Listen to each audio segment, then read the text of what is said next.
In the name of Allah, the most compassionate, most merciful.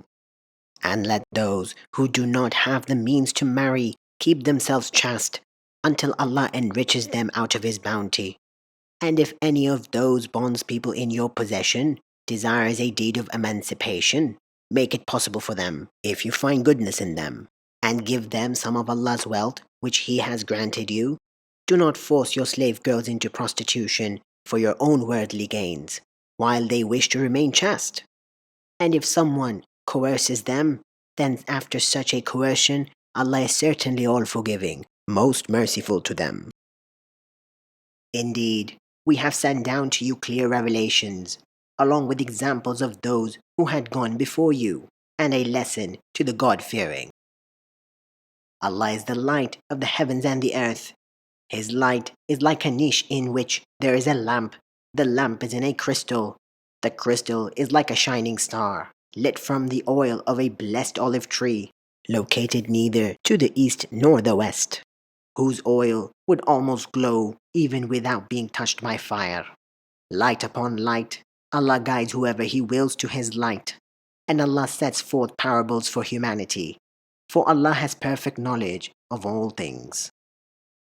That light shines through houses of worship which Allah has ordered to be raised, and where His name is mentioned, He is glorified there morning and evening. By men who are not distracted either by buying or selling from Allah's remembrance, or performing prayer or paying alms tax. They fear a day when hearts and eyes will tremble, hoping that Allah may reward them according to the best of their deeds, and increase them out of His grace.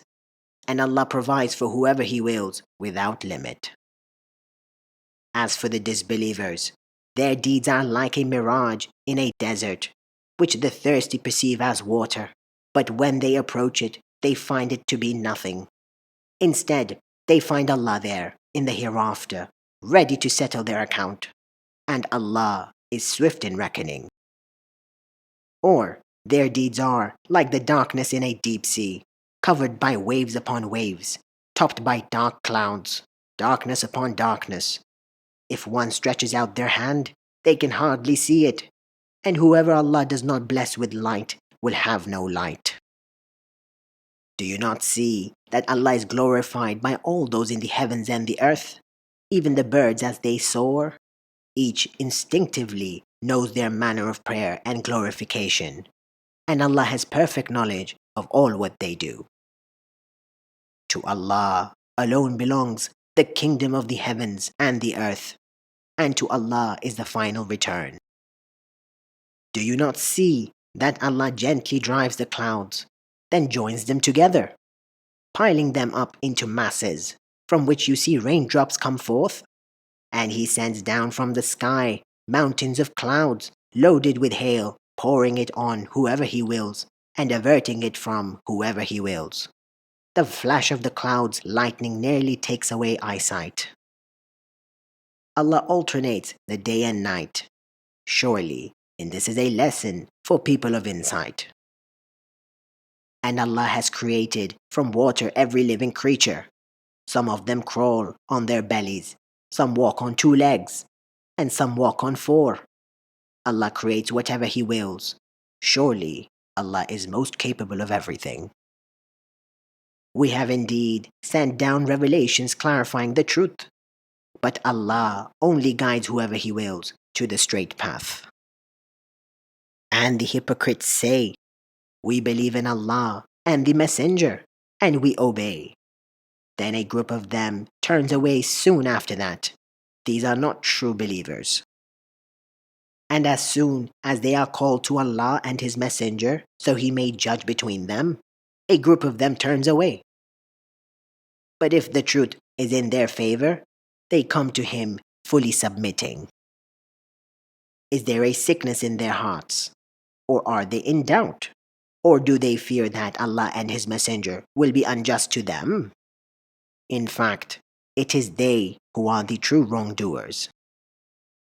The only response of the true believers, when they are called to Allah and His Messenger so He may judge between them, is to say, "We hear and obey," it is they who will truly succeed. For whoever obeys Allah and His Messenger, and fears Allah and is mindful of Him, then it is they who will truly triumph. They swear by Allah, their most solemn oaths, that if you, O Prophet, were to command them, they would certainly march forth in Allah's cause. Say, you do not have to swear, your obedience is well known. Surely, Allah is all aware of what you do. Say, obey Allah and obey the Messenger. But if you turn away, then He is only responsible for His duty, and you are responsible for yours. And if you obey Him, you will be rightly guided. The Messenger's duty is only to deliver the message clearly. Allah has promised those of you who believe and do good that He will certainly make them successors in the land, as He did with those before them, and will surely establish for them their faith which He has chosen for them, and will indeed change their fear into security, provided that they worship me, associating nothing with me. But whoever disbelieves after this promise, it is they who will be the rebellious. Moreover, establish prayer, pay alms tax, and obey the Messenger, so you may be shown mercy. Do not think, O Prophet, that the disbelievers can escape in the land. The fire will be their home. Indeed, what an evil destination. O believers, let those bondspeople in your possession and those of you who are still under age ask for your permission to come in at 3 times. Before dawn prayer, when you take off your outer clothes at noon, and after the late evening prayer. These are 3 times of privacy for you. Other than these times, there is no blame on you or them to move freely, attending to one another. This is how Allah makes the revelations clear to you, for Allah is all-knowing, all-wise. And when your children reach the age of puberty, let them seek permission to come in, as their seniors do. This is how Allah makes His revelations clear to you, for Allah is all-knowing, all-wise. As for the elderly women, past the age of marriage, there is no blame on them if they take off their outer garments, without revealing their adornments. But it is better for them if they avoid this altogether. And Allah is all-hearing, all-knowing. There is no restriction on the blind, or the disabled, or the sick, nor on yourselves if you eat from your homes, or the homes of your fathers, or your mothers, or your brothers, or your sisters, or your paternal uncles, or your paternal aunts, or your maternal uncles, or your maternal aunts, or from the homes in your trust, or the homes of your friends. There is no blame on you eating together or separately. However, when you enter houses, greet one another with a greeting of peace from Allah, blessed and good.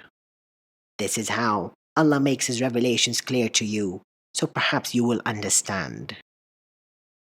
The true believers are only those who believe in Allah and His Messenger, and when they are with Him on a public matter, they do not leave without His permission. Indeed, those who ask your permission, O Prophet, are the ones who truly believe in Allah and His Messenger.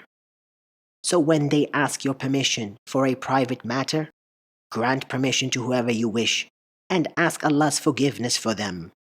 Surely, Allah is all-forgiving, most merciful. Do not treat the messenger's summons to you as lightly as your summons to one another. Allah certainly knows those of you who slip away, hiding behind others. So let those who disobey His orders be aware, for an affliction may befall them, or a painful torment may overtake them. Surely to Allah belongs whatever is in the heavens and the earth. He knows well what you stand for, and on the day, all will be returned to Him. He will inform them of what they did, for Allah has perfect knowledge of all things.